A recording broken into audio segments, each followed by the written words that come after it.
There are moments when your heart races, but not because of excitement, because of fear.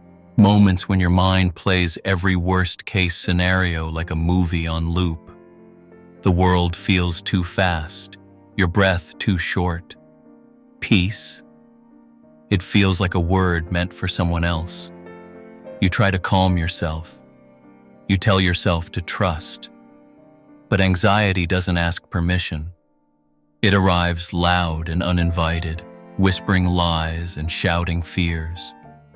And in those moments, peace feels out of reach, like trying to catch wind with your hands. But what if true peace isn't the absence of fear, but the presence of something greater? What if it's not found in understanding everything or fixing every detail, but in letting go, even just a little, and leaning into something steady, unmoved, eternal?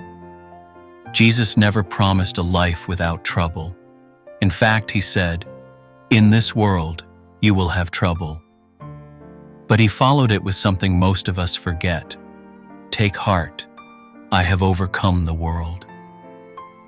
That promise doesn't cancel pain.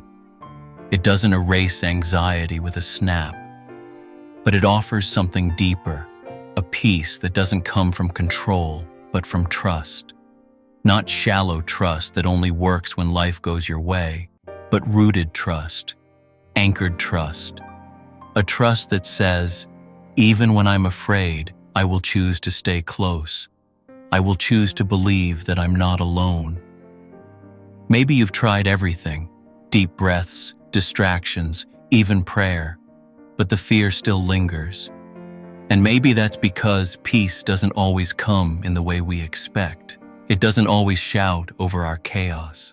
Sometimes it shows up as a whisper in the storm, a gentle reminder that you are seen, that you are held, that your fears are not too loud for God. You see, peace isn't about escaping. It's about abiding, remaining, staying connected to the one who is peace himself. It's not easy. The storm doesn't always stop, but you're not in it alone.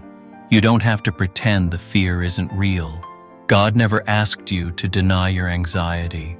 He only asked you to bring it to him, to trade your worry for his presence, not because you feel strong, but because you know he is. This kind of peace, the real kind, isn't passive. It's not just the absence of problems, it's the active presence of God in the middle of them. It's when your thoughts are racing, but your soul is anchored. It's when you don't have the words to pray, but your tears say enough. It's when your world feels like it's falling apart, but your faith tells you you're still held together. God doesn't need you to be fearless. He meets you in your fear. He doesn't wait for you to figure it all out. He enters the room while the questions are still loud. And in that moment, when everything inside you wants to run or hide, his presence surrounds you, not to fix everything at once, but to be with you in it. The peace of God doesn't erase the chaos. It redefines it. You still hear the storm, but you're no longer ruled by it. Because something stronger is speaking, something deeper is holding you. Sometimes you don't realize how strong that peace is until you walk through the fire and find you're still standing. Until you go through the night and discover you were never really alone. Until the moment you choose not to escape the fear, but to stand in it with him. Fear and faith can exist in the same space.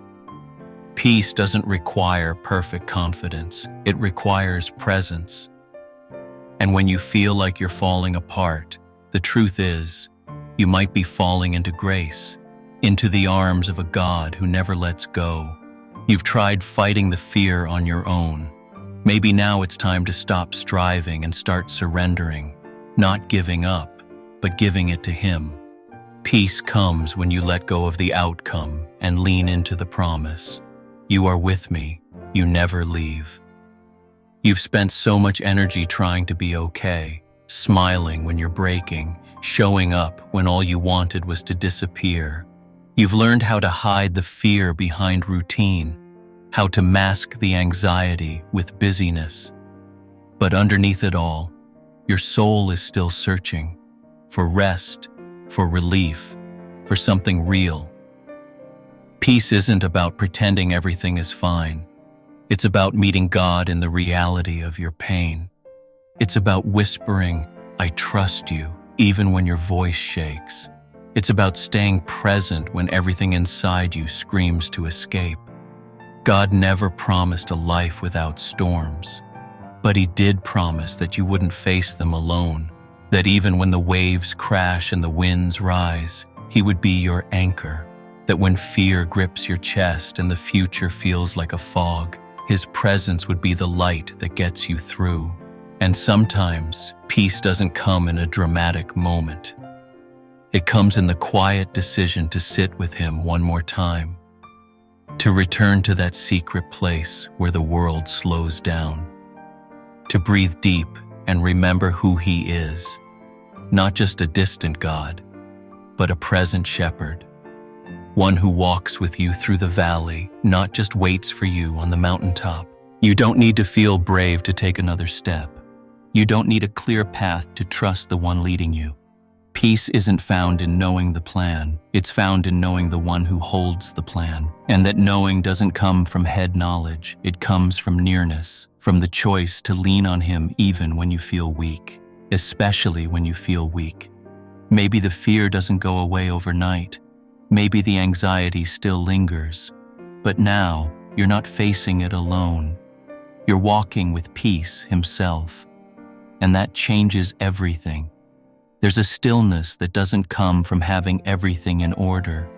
It comes from surrender, from choosing to believe that even in your mess, you are held, that even when you don't understand the why, you can trust the who.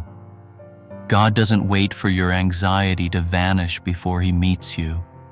He meets you right in the middle of it. He sits with you in the storm. He doesn't demand your composure. He welcomes your honesty.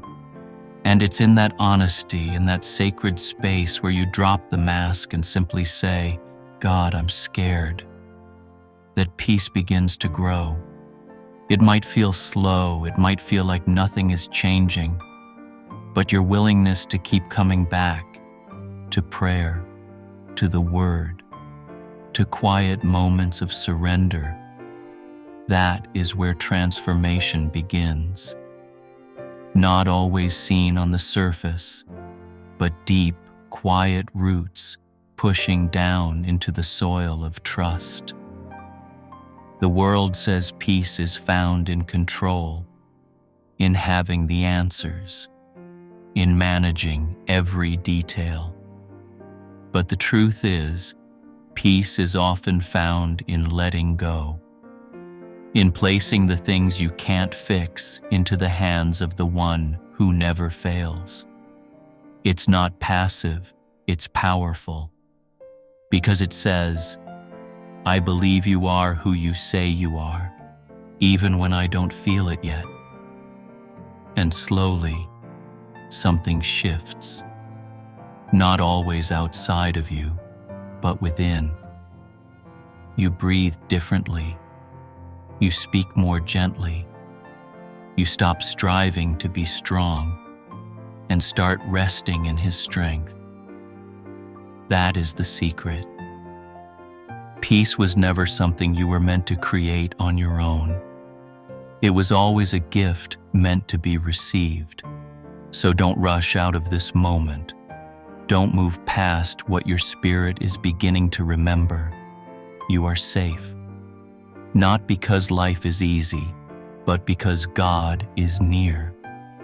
And when God is near, fear has to loosen its grip.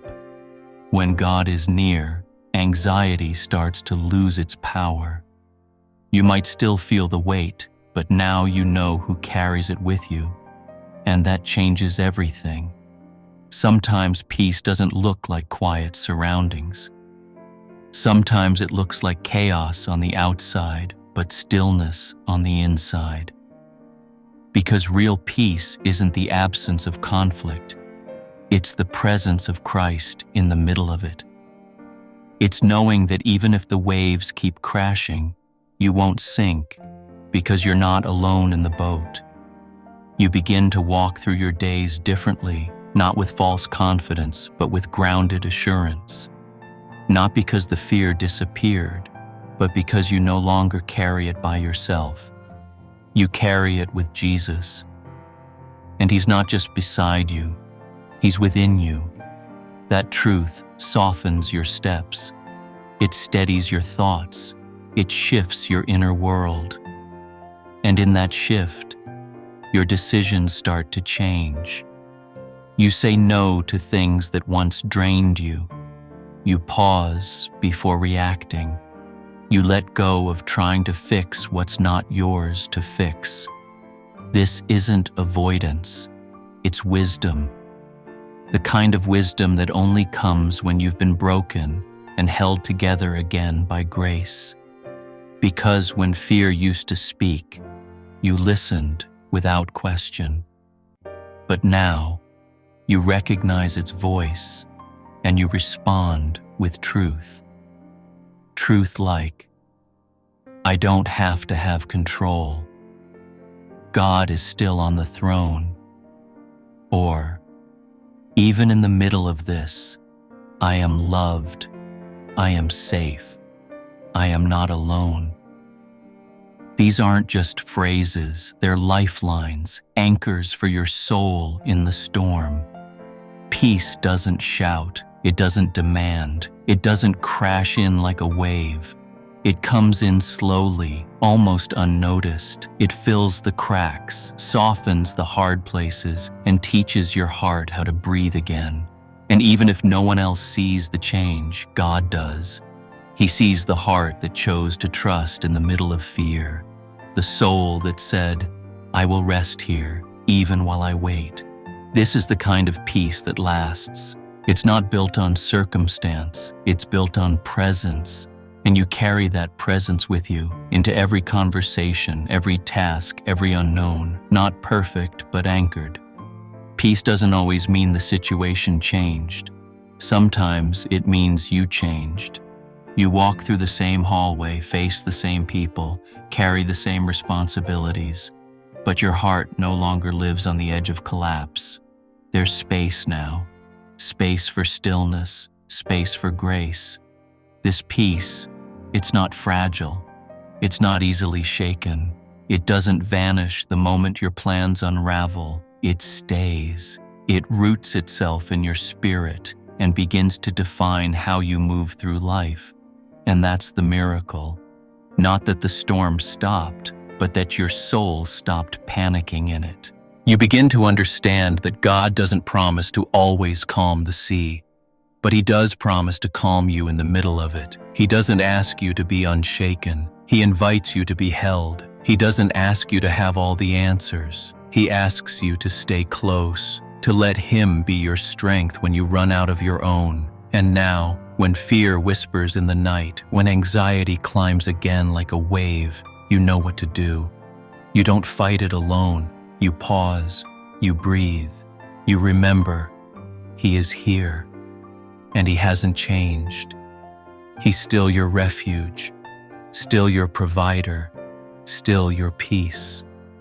So you return again and again to the quiet place. The place inside your soul where His voice is louder than the noise, where His love is deeper than the ache, where His peace holds tighter than the fear. You don't earn your way into this peace.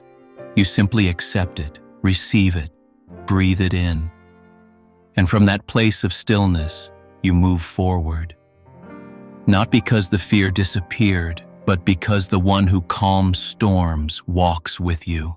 And that's enough. This is the secret. It's not that anxiety never comes. It's that it no longer controls you. Because your soul has found its resting place, not in what's going right, but in who is always good.